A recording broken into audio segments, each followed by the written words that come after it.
देखिए, आज हम लोग क्या पढ़ेंगे सीबीएसई एक्सरसाइज 1.2। प्रीवियस क्लास में हम लोग सीबीएसई का नंबर 1 को किए थे। CBSE math exercise 1.2 class 10।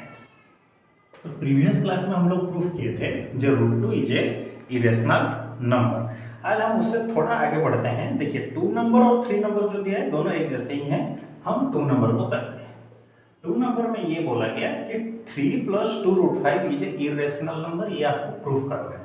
तो वैसे ही करना है। लेट मान लीजिए क्या क्वेश्चन है, 3 + 2√5 इज ए रेशनल नंबर। वो एक रेशनल नंबर है। मान लीजिए कि वो एक रेशनल नंबर है। अगर रेशनल नंबर है तो it can be written in a/b। Okay, a और b एक इंटीजर होंगे और b नॉट इक्वल टू 0। तो 3 + 2√5 इक्वल टू a/b। तो सिर्फ √5 a/b -3 और √5 1/2 a/b -3। यूं कि a/b एक रेशनल नंबर है, तो ये जो हम लोग सॉल्व किए ये भी एक रेशनल नंबर ही लिख लेगा।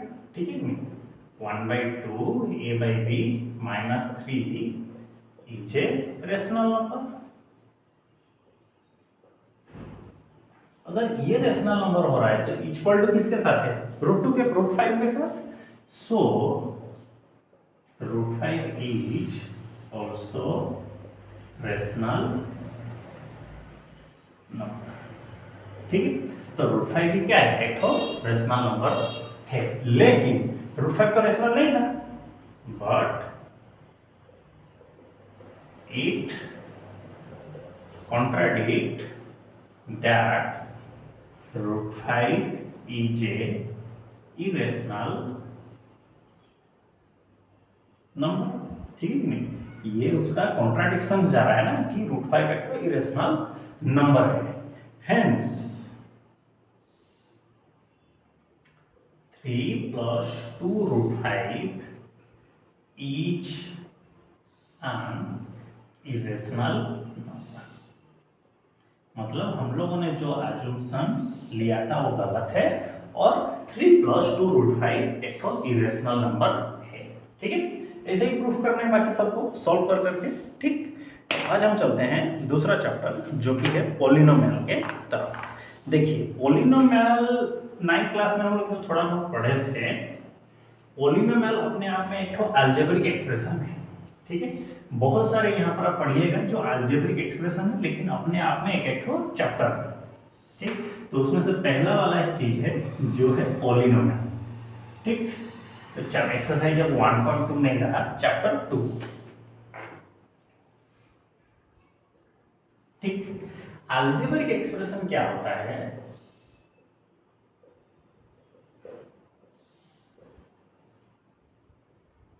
ठीक है। अलजेब्रिक एक्सप्रेशन क्या होता है, यहां पर हम लोग सिंगल वेरिएबल ले सकते हैं, डबल वेरिएबल भी ले सकते हैं, अपना मर्जी। x + 1/x ये एक अलजेब्रिक एक्सप्रेशन हो सकता है। x + y अलजेब्रिक एक्सप्रेशन हो सकता है। x³ + 2y² + z ये भी एक अलजेब्रिक एक्सप्रेशन हो सकता है। तो कोई भी अलजेब्रिक एक्सप्रेशन हो सकता है, लेकिन पॉलिनोमियल होने के लिए हाँ, अलजेब्रिक एक्सप्रेशन की जो डिग्री होता है ना, देखिए इसको हम लोग डिग्री बोलते हैं। कोई भी टर्म का जो हाईएस्ट पावर होता है उसको डिग्री बोलते हैं। तो पॉलिनोमियल होने के लिए अलजेब्रिक एक्सप्रेशन पहले होना पड़ेगा, लेकिन उसके साथ कुछ कंडीशन है, जैसे कि पावर नेवर नेगेटिव।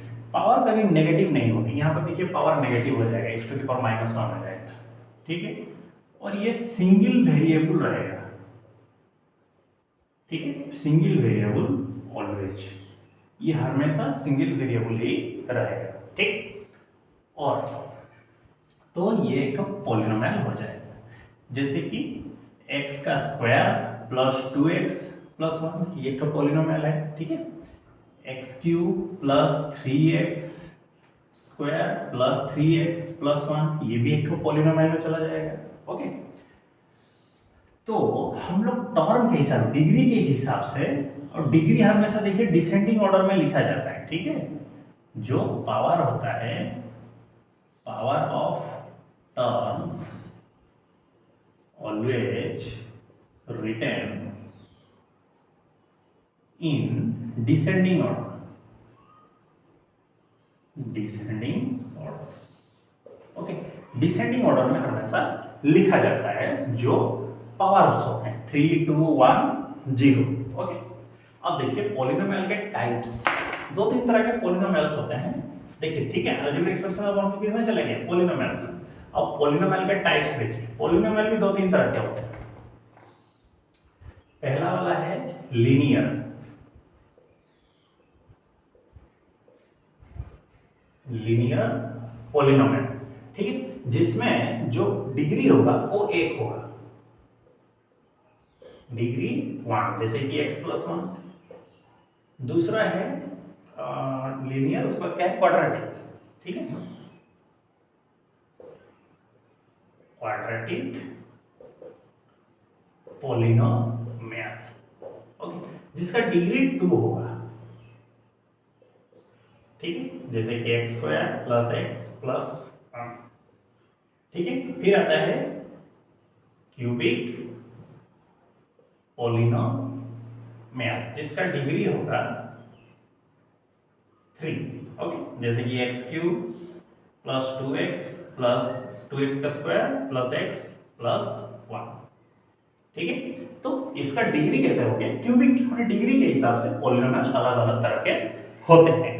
ओके, अब देखिए अगर किसी का डिग्री 3 है तो उसका x का जो अननोन टर्म का वैल्यू होगा, आंसर जो निकलेगा वो 3 तो निकलेगा, जिसको हम लोग जीरो जो पॉलिनोमियल भी बोलते हैं, ठीक है। डिग्री के ऊपर डिपेंड करता है, जीरो बोले तो आंसर्स,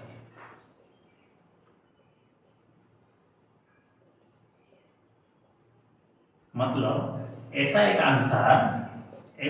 आंसर x का जहां पर वो जो गिवन एक्सप्रेशन होगा वो जीरो हो जाएगा, ठीक है, उसी को बोलते हैं आंसर्स। तो ये डिपेंड किस पर करेगा, डिग्री पे करेगा। ओके, डिग्री अगर 3 है तो जीरोज कितने होंगे, 3, डिग्री 2 है तो जीरोज 2, डिग्री 1 है तो जीरोज 1 होगा। लीनियर पॉलिनोमियल का आंसर एक ही निकलेगा, ठीक। अब चलते हैं हम लोग एक्सरसाइज 2.1 में, जिसमें ग्राफ दिया है और पूछ रहा है कि इसमें जीरोज कितने को होंगे, ये आप बताइए। इजी बहुत है, एक्स एक्सिस को जहां जहां पर ग्राफ को टच कर रहा है वो जीरोज में चले जाएंगे।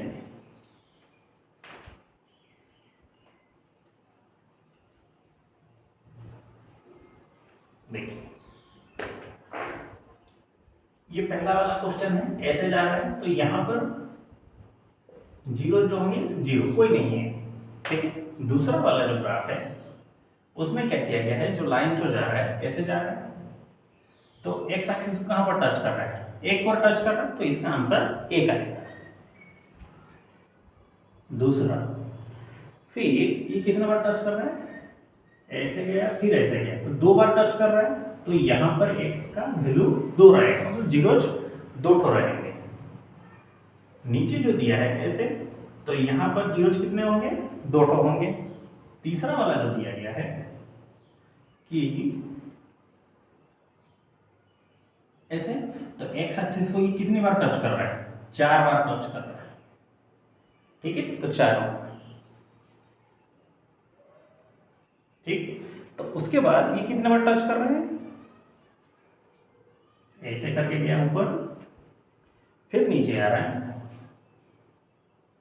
तो 1 2 3, तो यहां पर जीरोज कितना होगा, 3 होगा, तो ये 3 बार टच कर रहा है, ठीक है। तो आंसर्स ऐसे ही बनेंगे।